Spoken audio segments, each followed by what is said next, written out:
औज़ुबिल्लाहिमिनश्शैतानिर्रजीम बिस्मिल्लाहिर्रहमानिर्रहीम अल्लाहुम्मा सल्लि अला मुहम्मदिन व अला आलि मुहम्मदिन कमा सल्लैता अला इब्राहीम व अला आलि इब्राहीम इन्नका हमीदुम मजीद अल्लाहुम्मा बारिक अला मुहम्मदिन व अला आलि मुहम्मदिन कमा बारकता अला इब्राहीम व अला आलि इब्राहीम इन्नका हमीदुम मजीद। फार्मेसी टेक्नीशियन फ़र्स्ट ईयर के स्टूडेंट्स को अस्सलाम वालेकुम। हम अपने लेक्चर्स के दौरान pharmaceutics 1 pharmacy technician first year के स्टूडेंट्स के लिए हम अपने जो है वो लेक्चर्स यहाँ पे हम डिस्कस कर रहे हैं। और हमने अभी तक हमारा जो चैप्टर है डोजेज फॉर्म का, उसमें हमने जो है syrup doses form previous lecture के अंदर हमने कंप्लीट किया था। अगर अभी तक आपने जो है वो सिरप डोजेज फॉर्म का लेक्चर जो है वो नहीं सुने और देखे तो आप जो है वो यूट्यूब चैनल पे कंसल्ट कर सकते हैं। आज हमने जो है लिक्विड डोजेज फॉर्म के अंदर नेक्स्ट जो हमारी डोजेज फॉर्म है जो कि हमने कैटेगराइज़ की थी लिक्विड डोजेज फॉर्म के अंदर, वो है एलिक्ज़र। ये जो है एग्जामिनेशन पॉइंट ऑफ व्यू से भी इम्पॉर्टेंट है, मल्टीपल चॉइस क्वेश्चन के हवाले से भी बहुत इम्पॉर्टेंट है।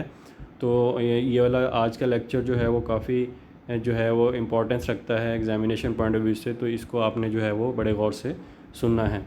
सबसे पहले हम एलिक्ज़र्स की हम डेफिनेशन देख लेते हैं। इससे पहले जो हमने सिरप डोजेज फॉर्म पढ़ी थी या सोल्यूशन डोजेज फॉर्म पढ़ी थी, ऐसे एक्टिव इंग्रेडिएंट या ऐसे एक्टिव फार्मास्यूटिकल इंग्रेडिएंट जिनकी वाटर सॉल्युबिलिटी होती है, वो पानी में वाटर में आसानी से डिज़ोल्व हो जाते हैं, हल हो जाते हैं, तो उनको फिर हम जो है वो सिरप डोजेज फॉर्म या सोल्यूशन डोजेज फॉर्म के अंदर हम उनको हम जो है वो कन्वर्ट कर देते हैं। लेकिन ऐसे एक्टिव फार्मास्यूटिकल इंग्रेडिएंट जिनकी वाटर सॉल्युबिलिटी नहीं है, या ऐसे एक्टिव फार्मास्यूटिकल इंग्रेडिएंट जो हाइड्रोफोबिक हैं, जो कि वाटर से जो है वो डिस्ट्रॉय हो जाते हैं, तो उनको डिज़ोल्व करने के लिए या उनको हल करने के लिए फिर हम जो है वो एक और डोजेज फॉर्म जो है हम बनाते हैं, जिसको हम कहते हैं एलिक्सर्स। उसके लिए हम क्या करते हैं, उस एक्टिव फार्मास्यूटिकल इंग्रेडिएंट की सॉल्युबिलिटी को बढ़ाने के लिए, उसको सोलबलाइज़ करने के लिए, उसको हल करने के लिए हम अल्कोहल का इस्तेमाल करते हैं। तो ऐसी डोजेज फॉर्म को हम कहते हैं एलिक्ज़र्स। एलिक्ज़र की हम सबसे पहले डेफिनेशन देख लेते हैं कि एलिक्ज़र्स हैं क्या। Elixirs are clear sweetened hydro alcoholic solution intended for oral administration. सबसे पहले एलिक्ज़र्स भी जो हैं वो सॉल्यूशंस हैं। एलिक्ज़र्स के अंदर भी जो है एक्टिव फार्मास्यूटिकल इंग्रेडिएंट और तमाम एक्सिपिएंट जो हैं वो डिज़ोल्व हो जाते हैं, हल हो जाते हैं, और जब वो डोजेज फॉर्म बनती है तो वो बिल्कुल जो है वो क्लियर और ट्रांसपेरेंट जो है वो डोजेज फॉर्म बनती है। सबसे पहले एलिक्ज़र्स की जो प्रॉपर्टी है वो क्लियर है, ट्रांसपेरेंट है, बिल्कुल शफाफ है, स्वीटेंड है। इसके अंदर हम जो है वो सुक्रोज़ को ऐड करते हैं ताकि एक्टिव फार्मास्यूटिकल इंग्रेडिएंट के बिटर टेस्ट को, कड़वेपन को हम छुपा सकें, और इसके साथ साथ जो है वो अल्कोहल का जो बिटर टेस्ट है उसको भी छुपाया जा सके। हाइड्रो अल्कोहलिक तीसरी प्रॉपर्टी क्या है, इसके अंदर हम वाटर भी ऐड करते हैं और अल्कोहल भी ऐड करते हैं। हाइड्रो जो है वो स्टैंड कर रहा है वाटर के लिए, अल्कोहल जो है वो स्टैंड कर रहा है अल्कोहल के लिए, हाइड्रो अल्कोहलिक। अब इसके अंदर जो है इस एलिक्ज़र डोजेज फॉर्म के अंदर हम वाटर भी ऐड करते हैं और अल्कोहल भी ऐड करते हैं। आगे चल के हम जो है इसके अंदर डिस्कस करेंगे कि अल्कोहल की कंसंट्रेशन या मिकदार कितनी होती है। तो एलिक्ज़र्स आर क्लियर, शफाफ होते हैं, मीठे होते हैं, हाइड्रो अल्कोहलिक होते हैं। इसके अंदर हम वाटर और अल्कोहल दोनों ऐड करते हैं, और प्रॉपर्टी क्या है, ये सॉल्यूशंस होते हैं। इसके अंदर जो है तमाम एक्टिव इंग्रेडिएंट और एक्सिपिएंट जो हैं वो हल हो जाते हैं, डिज़ोल्व होते हैं। इंटेंडेड फॉर ओरल एडमिनिस्ट्रेशन, ये हम जो बनाते हैं, हम जो तैयार करते हैं, किस लिए हम तैयार करते हैं कि ताकि इसको ओरली इंटेक किया जाए, ओरली जो है वो मुंह के ज़रिए जो है एडमिनिस्ट्रेशन की जाए इसकी। And are usually flavour to enhance their palatability, क्योंकि एक्टिव इंग्रेडिएंट का भी कड़वापन होता है इसके अंदर, और एडिशनली जो है अल्कोहल का जो है वो बिटर टेस्ट को, उसको भी छुपाने के लिए जो है, जहाँ पे हम इसको स्वीट करते हैं उसके साथ साथ इनको जो है समटाइम हम इनको मुख्तलिफ़ फ्लेवर भी देते हैं ताकि हम इसका जो है वो उसको हम खुश जायका बना सकें और पीने के काबिल बना सकें। अगर हम बात करें इसकी डेफिनेशन की, दूसरी डेफिनेशन की, जो कि ब्रिटिश फार्मास्यूटिकल कोडेक्स जो है ब्रिटिश फार्मास्यूटिकल कोडेक्स जो डिफ़ाइन कर रही है एलिक्सर्स को, बीइंग यूजुअली स्वीट, काफ़ी हद तक जो है ये मीठे होते हैं। एरोमेटिक प्रिपरेशंस, एरोमेटिक का वर्ड जो है वो एरोमा से निकला है, एरोमा का वर्ड होता है जिसके अंदर से कोई खुशबू आ रही हो, या ऐसे प्रिपरेशंस के लिए भी हम इस्तेमाल करते हैं जो अवेपोरेट हो जाती हैं, जो बुखारात बन के उड़ जाती हैं, तो उनके लिए भी है जो है वो एरोमेटिक का वर्ड जो है वो इस्तेमाल किया जाता है। एरोमेटिक प्रिपरेशंस हैं फ्रिक्वेंटली कंटेनिंग अल्कोहल, ज़्यादातर इसके अंदर जो है वो अल्कोहल पाया जाता है। And requiring dilution before use और एडमिनिस्ट्रेशन, और समटाइम जो है इनको हमें जो है हमें डाइल्यूट करना पड़ता है, इसके अंदर हमें जो है कोई और चीज़ मिला के हम इसको हम इस्तेमाल करते हैं। तो ये तो हो गई ब्रिटिश फार्मास्यूटिकल कोडेक्स के हवाले से इसकी definition.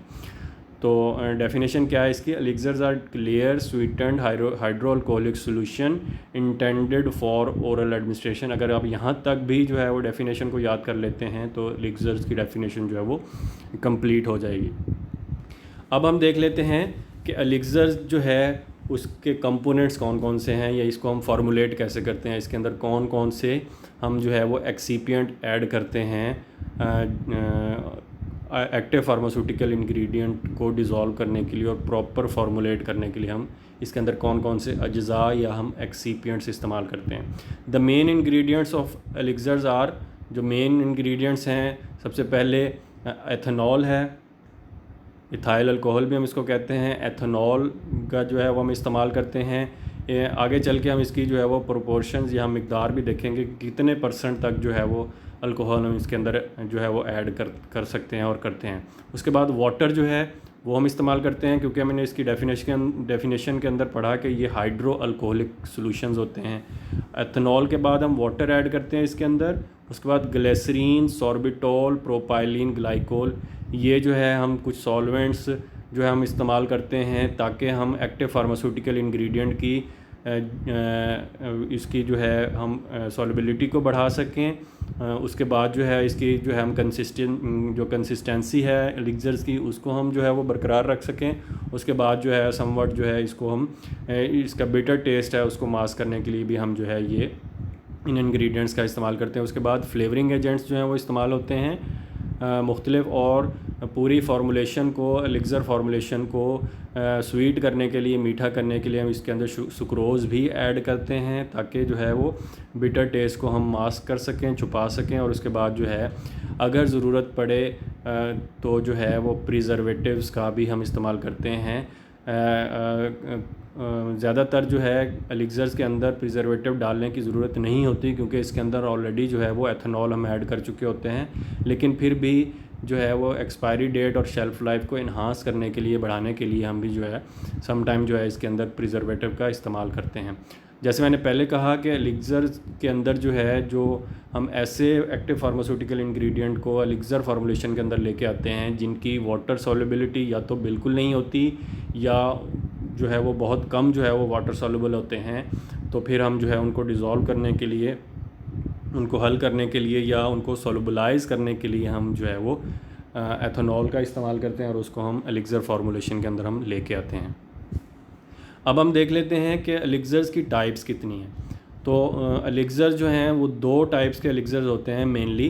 There are 2 types of elixirs. Number 1 non medicated elixirs, number 2 medicated elixirs. अब इनको देख लेते हैं कि नॉन मेडिकेटेड एलिक्सर्स क्या होते हैं और उनकी एग्जांपल्स क्या हैं, और मेडिकेटेड एलिक्सर्स क्या होते हैं और उनकी एग्जांपल्स क्या हैं। जैसे नाम से बिल्कुल जाहिर है कि नॉन मेडिकेटेड ऐसे एलिक्सर्स जिनके अंदर कोई भी एक्टिव फार्मास्यूटिकल इंग्रेडिएंट नहीं होता, उनको हम नॉन मेडिकेटेड एलिक्सर्स कहते हैं। Non medicated elixirs, the elixirs having no medicaments are termed as non medicated elixirs.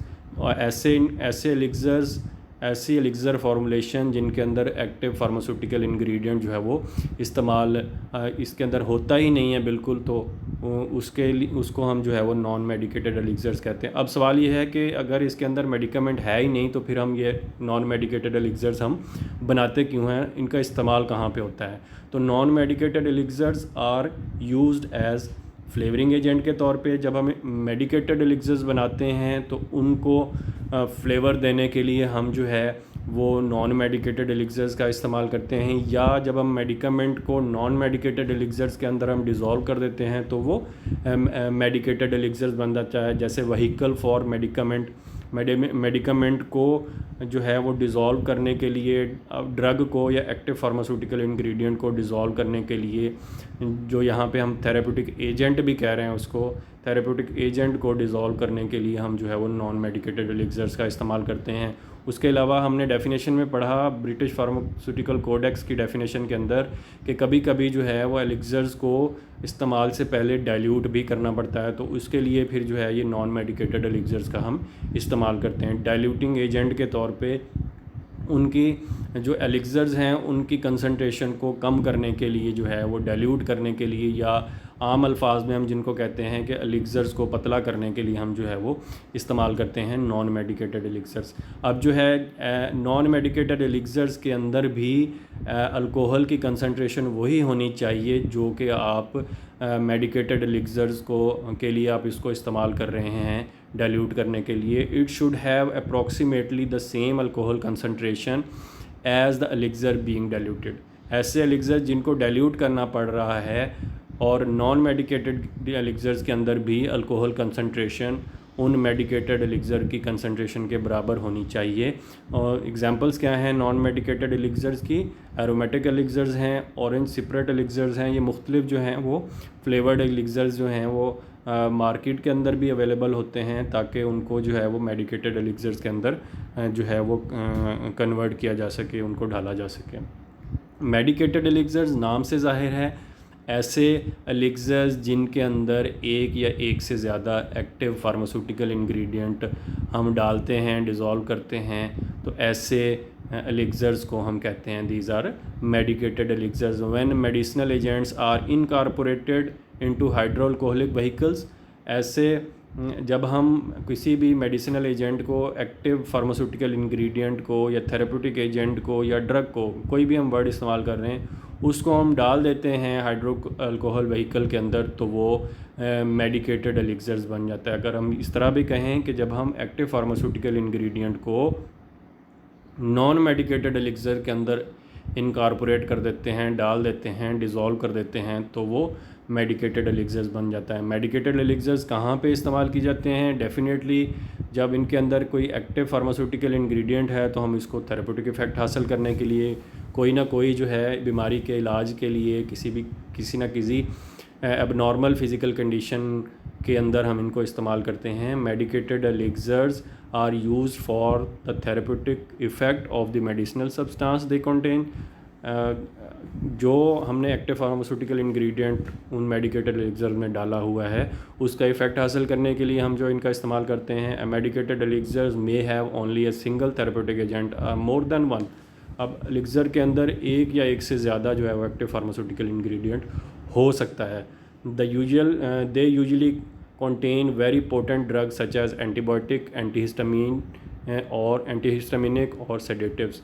ज़्यादातर जो है वो एलिक्सर्स के अंदर ऐसी ड्रग्स हम इनकॉर्पोरेट करते हैं जो कि काफ़ी हद तक पोटेंट होती हैं। पोटेंट ड्रग्स ऐसी होती हैं, शॉर्टली अगर मैं यहाँ पे डिस्क्राइब करूँ, ऐसी ड्रग्स जो बहुत ही कम मिकदार में अपना फार्मास्यूटिकल थेरेप्यूटिक इफ़ेक्ट देती हैं, तो उनको हम पोटेंट ड्रग्स कहते हैं। उनके अंदर एंटीबायोटिक्स हैं, एंटीहिस्टामिनिक जो ड्रग्स हैं वो ज़्यादातर जो है वो एलिक्सर्स के अंदर जो है वो मार्केट के अंदर अवेलेबल हैं। लाइक आपने देखा होगा कफकोल एलिक्सर्स जो है वो मार्केट के अंदर अवेलेबल है। एंटी एलर्जिक इफ़ेक्ट और एंटीटसिव इफ़ेक्ट के लिए वो जो है वो इस्तेमाल की जाती है। Elixirs having single medicinal agents are advantageous than those having more than one. ऐसे एलिक्सर जिनके अंदर एक एक्टिव फार्मास्यूटिकल इंग्रेडिएंट होता है वो ज़्यादा फ़ायदेमंद होता है, ज़्यादा उसके एडवांटेज होते हैं एज़ कम्पेयर टू ऐसे एलिक्सर जिनके अंदर एक्टिव फार्मास्यूटिकल इंग्रेडिएंट एक से ज़्यादा होते हैं। क्योंकि एलिक्सर्स के अंदर अगर हम एक से ज़्यादा जब हम एक्टिव फार्मास्यूटिकल इंग्रेडिएंट डालते हैं तो उसकी कंसंट्रेशन जो है वो उसकी डोजेज वेरिएबिलिटी के चांसेस जो है वो बहुत ज़्यादा होते हैं। इसलिए जो है वो ऐसा एलिक्सर जिसके अंदर सिर्फ एक एक्टिव फार्मास्यूटिकल इंग्रेडिएंट है उसका ज़्यादा जो है वो एडवांटेज है as compare to those elixirs which have more than one active pharmaceutical ingredient. Elixirs having single medicinal agents are advantageous than those having more than one on the behalf of their dosage variability, क्योंकि उसके अंदर जो है अगर एक से ज़्यादा हैं तो डोजेज की वेरिएबिलिटी आ सकती है, क्योंकि समटाइम हमने पढ़ा कि इनको डाइल्यूट भी करना पड़ता है, जिसकी वजह से जो है वो जो मुख्तलिफ इंग्रेडिएंट्स हैं, एक्टिव फार्मास्यूटिकल इंग्रेडिएंट्स हैं, उनकी डोज वेरिएबिलिटी आ सकती है. When one medicinal agent is required to be varied in dosages, most official and commercial elixir contain single therapeutic agent. बहुत सारे जो हैं, जो कफकोल एलिक्सर्स टाइप इस तरह के जो है एलिक्सर्स हैं, उनमें समटाइम जो है वो ज़्यादा भी जो है वो एक्टिव फार्मास्यूटिकल इंग्रेडिएंट हो सकते हैं, लेकिन मेजॉरिटी ऑफ द एलिक्सर्स के अंदर जो है वो एक ही थेरेप्यूटिक एजेंट या एक्टिव फार्मास्यूटिकल इंग्रेडिएंट जो होता है. यहाँ तक जो है वो एलिक्सर का हमारा टॉपिक जो है वो कंप्लीट होता है. अगले लेक्चर्स के अंदर हम मज़ीद एलिक्सर्स के जो टॉपिक उससे रिलेटेड जो टॉपिक्स हैं उसको हम डिस्कस करेंगे, और फिर आगे चल के हम दूसरी डेफिनेशन जो डोजेज फॉर्म है उसकी तरफ हम जाएंगे. अल्लाह आपका हामी व नासिर हो. अस्सलाम वालेकुम.